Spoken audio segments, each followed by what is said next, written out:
Македонците трошат повеќе пари за шминка, фризура и да се дотерат отколку да си ги поправат расипаните заби, забележуваат стоматолозите кои денеска се собраа на 6-тиот научен симпозиум на Штипскиот универзитет Гоце Делчев. Фелата од оваа струка вели дека тоа се должи на недоволната едукација за превенција.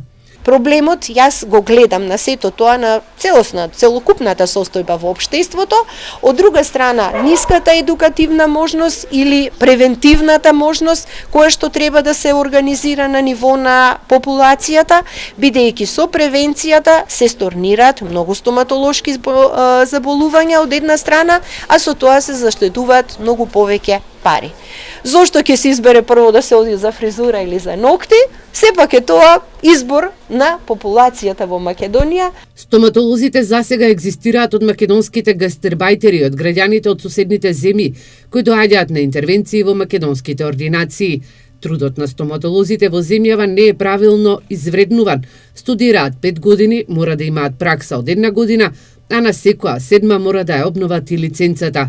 Младите стоматолози кои имаат пари отвараат своји приватни ординации, но голем дел од нив мора да ја донесат одлуката дали да заминат во странство или да работат во некој од стоматолошките ординации за минимална плата од 12.000 денари или пак да се вработат во фармацевските компании.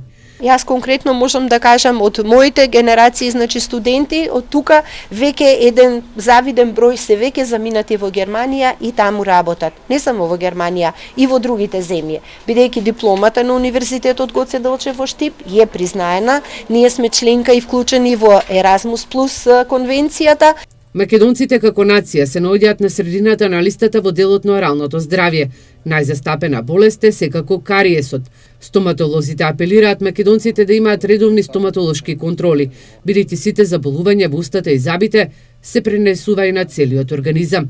Неретко здравствените проблеми на залистоците на срцето или бубрезите се резултат на расипани заби.